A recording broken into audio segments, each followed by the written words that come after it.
Skub op! Record, ja. Ja. Så var den der heller ikke grøn. Jeg tror ikke, vi har filmet første halvleg. Nej, det er irriterende. Det kan jeg så. Og vi bliver der! Måske ikke. Ej, jeg har givet mega meget liv zoomet ind og sådan noget.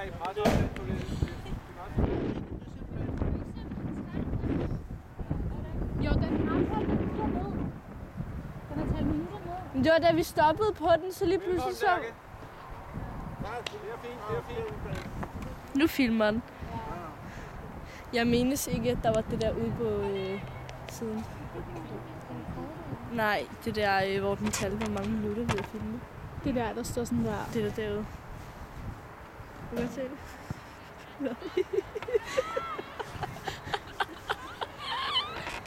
Tryk! Fuck vores liv, jo. 0-0. Første halvleg. Ej, hvor nederen. Så er det dig, der løber med på lidt. Okay. Jeg så ikke, det var vores.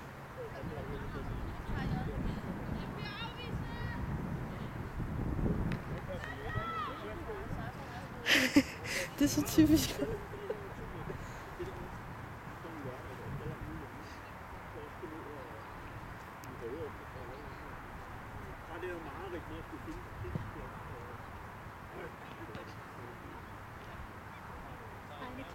Ulette sparker! Ulette, kom nu!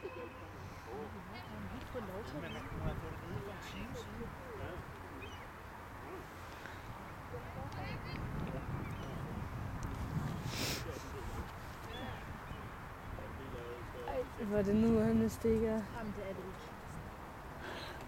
Nej, fordi der stod ikke det der. Nej, der stod ikke det der nedtælling eller optælling. Nej, det gør der ikke. Men du tændte sgu da for den? Vi åbnede den der, og du trykker på den røde, ikke? Jo, jeg trykker på den der. Ja, lige præcis. Ej, hvor kikset.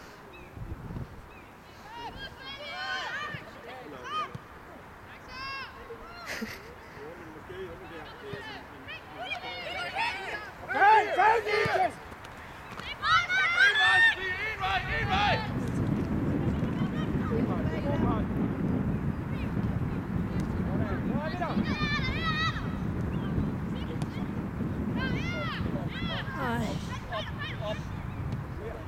Luk hende, Bolette! Luk hende!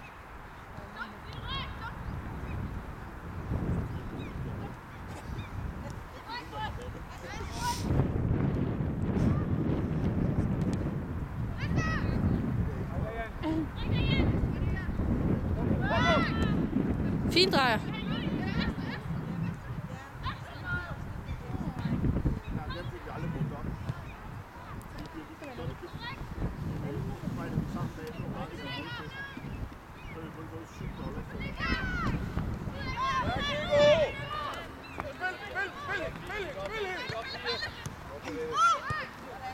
Kom, vi er der!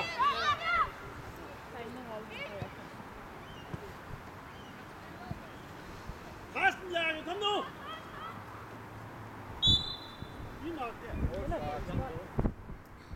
Og Bolette, vi er hjemme igen! Ej, hvor kæs.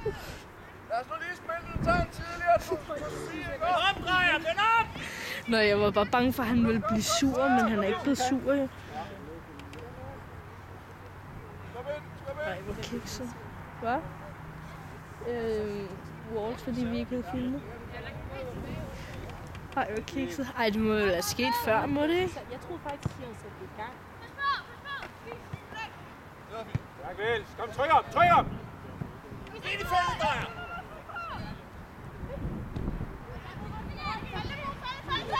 Nej, Bolette, du skal med! Den er hurtig. Fint, Freja. Udmærket, Julie. Udmærket. Slut lidt hurtigere! Så er det, vi sagde. Jamen, så kunne vi have da snakket så meget, vi kunne.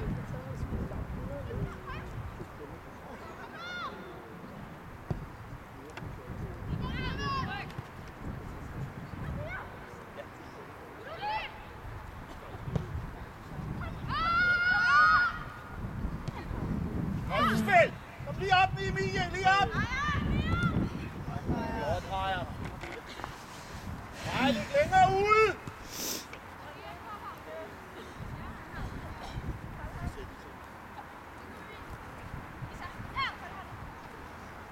Bevægelse, Drejer.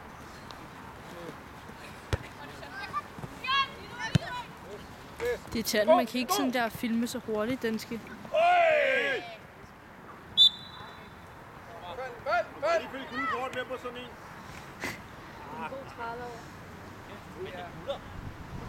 For satan! Orienter! Ikke længere ned!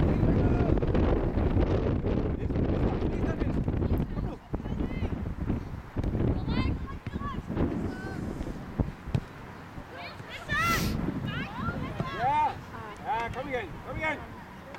Godt, stå rigtigt. Snak sammen. Kald dem ned.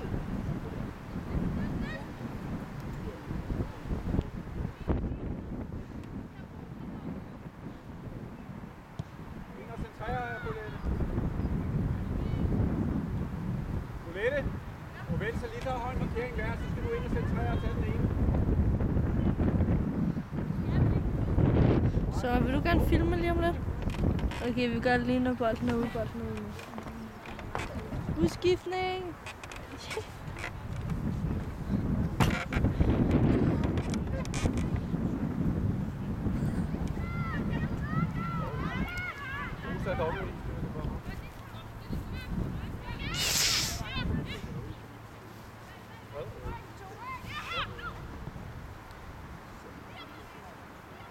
Med, drop!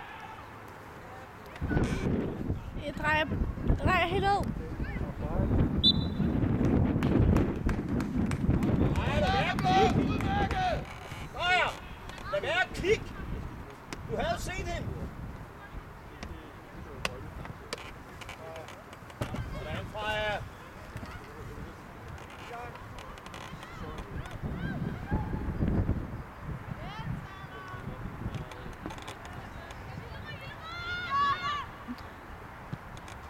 Se det udad!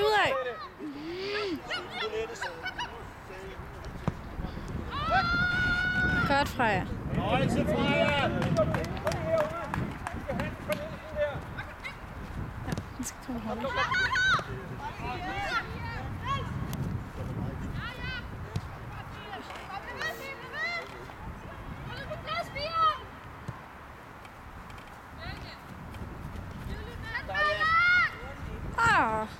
Kom.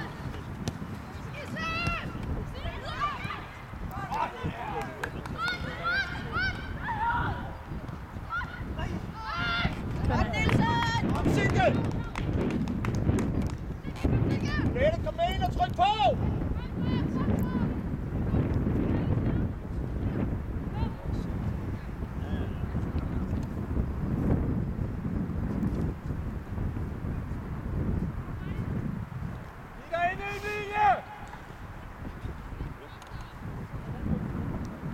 Der er nogle vinduer, tror jeg. Du må ikke lade dig lukke bagud. Du skal lade en overtage markeringen.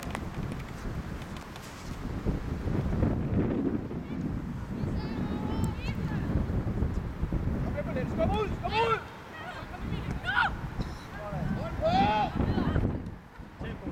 Tempoet er vigtigt!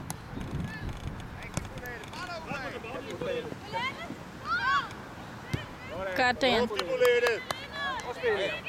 Vi må godt snakke sammen, jo. Vi har ikke headset på, jo.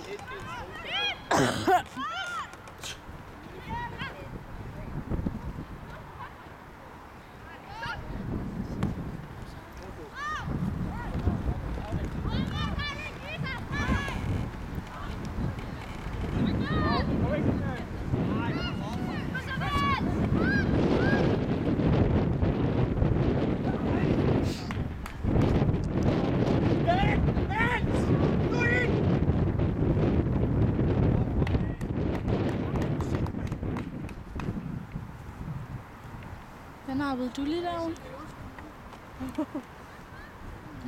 Næste, vi skal bevægelse.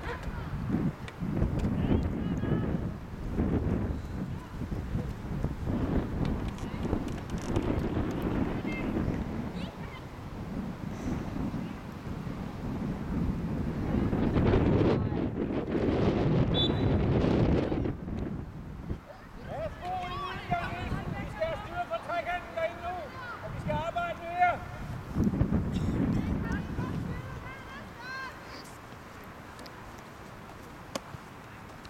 Bolette. Op, op.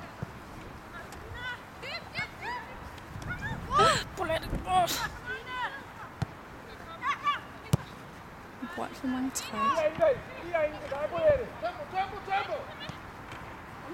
Kom nu, Bolette, mand. Hun er træt. Lille ryg.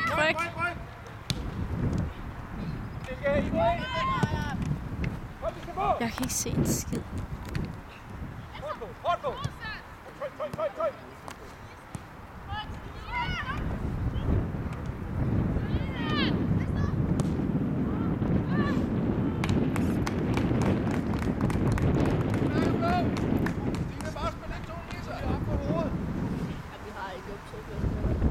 Hæ? Nej. Der var ikke det. Der er så.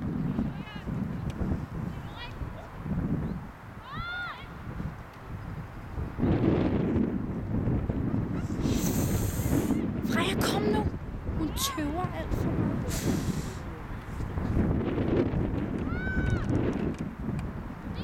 Man skulle bare have lavet det her kamera ikke optageligt. Altså sådan, så det ikke kunne optage lydoptag. Jo, men jeg ved ikke, hvor mikrofonen er.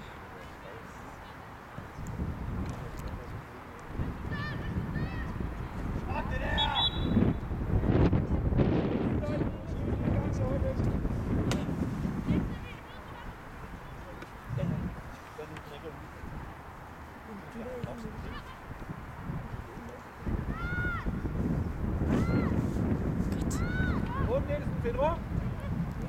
Ja, det er godt.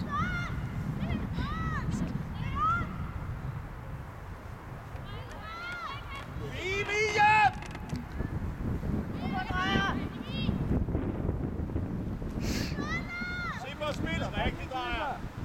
Ikke længere, Drejer. Snak nu med hende, Bolette! Fald. Kom derover, skub over! Kom så, Jan, det er dig. Godt. Skub op! Skub op, vi skal tage den nu!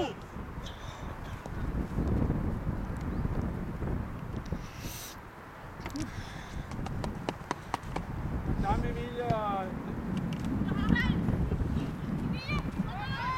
Sådan, ja.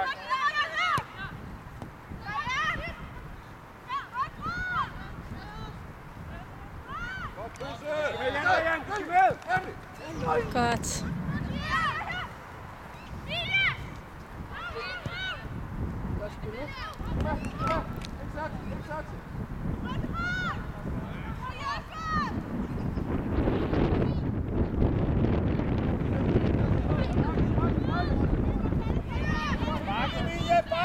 Kom Emilie. Kom Emilie. Kom her! Fin Emilie, godt. Arbejde, Emilie. Kom videre, lidt videre. Ikke skub ind. Ja, godt. Skub ind. Ja, godt der.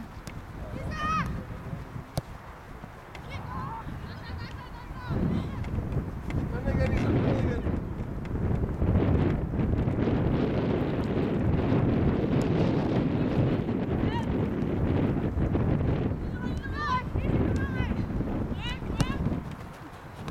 Godt drejer.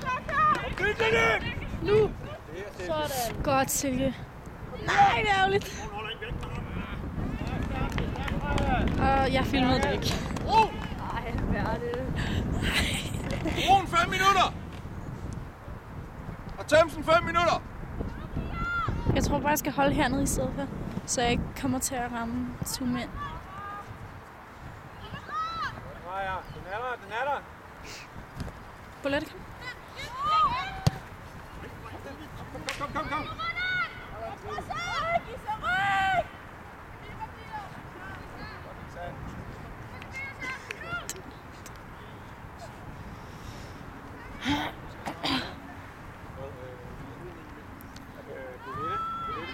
Bolette.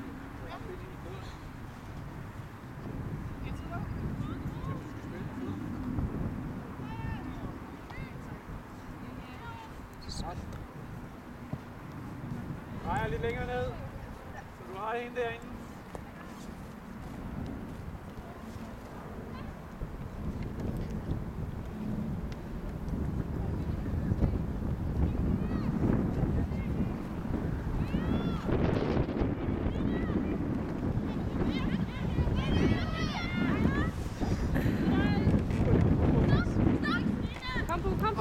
Godt, Bolette. Bold. Det er godt. Der skal nogen derinde. Kom med, Bolette, vi venter!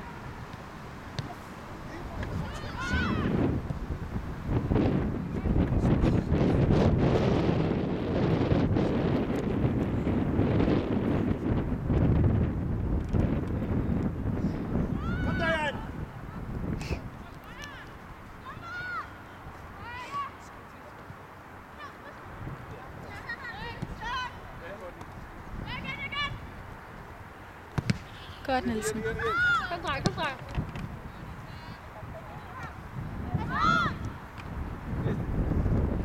Næste. Rundt på. Kom videre. Fortsæt, dreng. Kom på. Lise er der. Kom på, Mathilde! Ind, kom! Ja, det er der for noget. Ja, lad hende ligge. Ikke i hovedet, vel?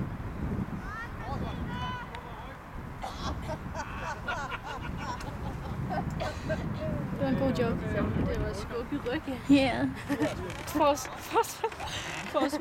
Forsvarsspilleren skubbede hende i ryg.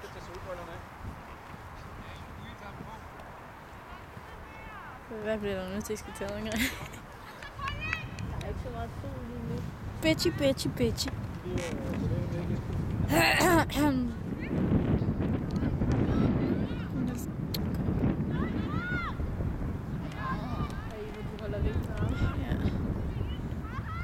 Vi skal bare være lidt større.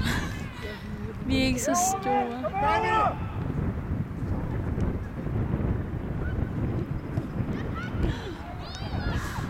Godt, Freja, mand.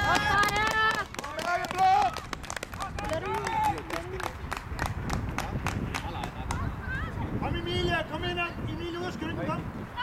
Bolette, tager en beslutning. Så lad være, Emilie! Og så en tilbageløb, ja, det er der. Hvorfor har Tavn intet tilbageløb? Jeg er så træt.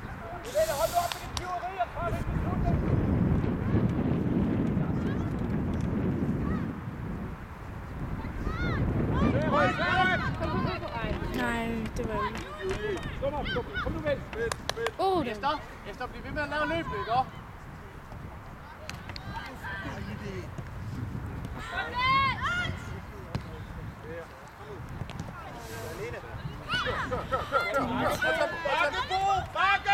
Fald ind. Skal du ud, Bolette? Kom nu! Kør, Stine, kør! Kom mål! Vi skal altså også ind og presse. Næste!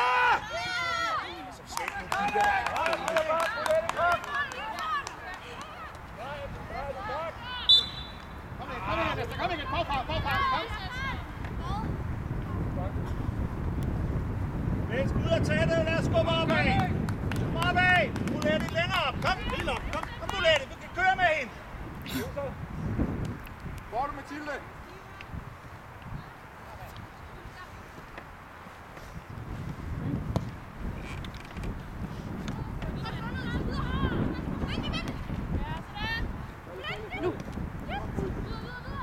Du skal ikke gå og binde.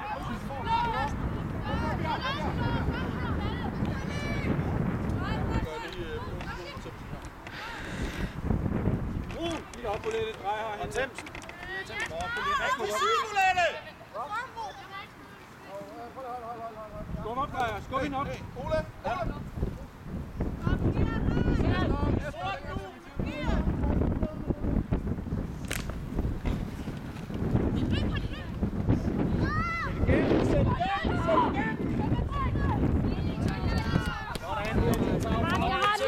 Det var perfekt, det der, Karen.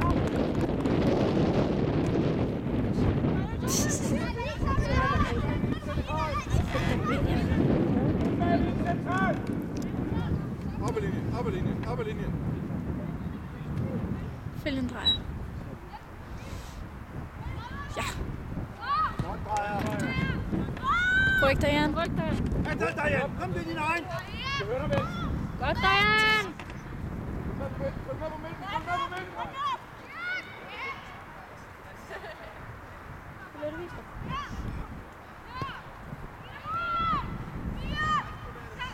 Godt, Pia.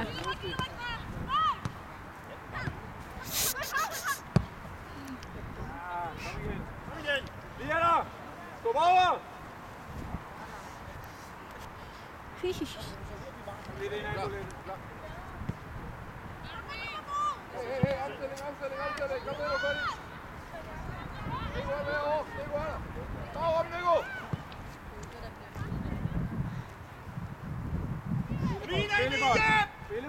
Spillebold. Frederikke! Ulette. Klar. Kom her og vente. Skift os. 4. Kom. Ud gas, Rosa. Så skulle vi holde udskiftning.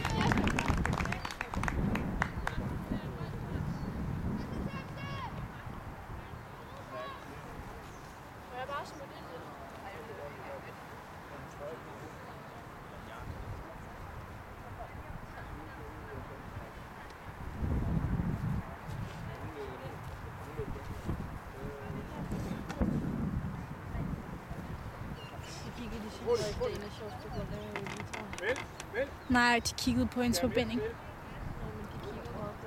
Ja, men det skal de også. Jeg synes også, det er åndssvagt, at hun ikke tog mig af. Men det kan være, at de ikke har fået at vide, at de skal spille sort, jo.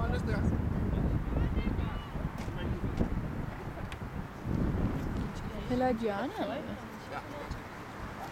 Frederikke! Hasbo!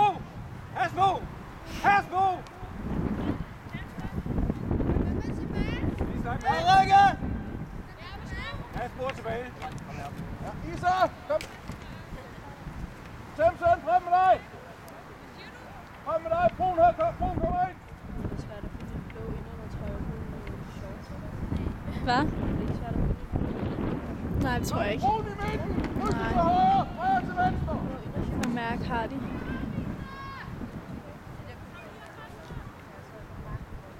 Kom på snakke, hvem går med? Det var dårligt filmet, det der. Vi sparker ikke langt nok. Nej!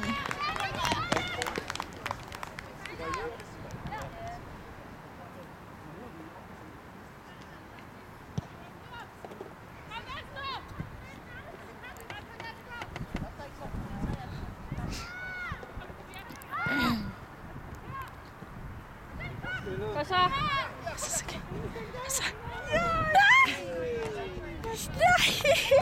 Rigtig fint spil derinde. Kom igen! Wow, vent. Kameraet faldt ned. Ja, den faldt lige ned. Men godt, jeg holdt her. Vi filmer. Filmer denne der. Ja, Jan, den er der.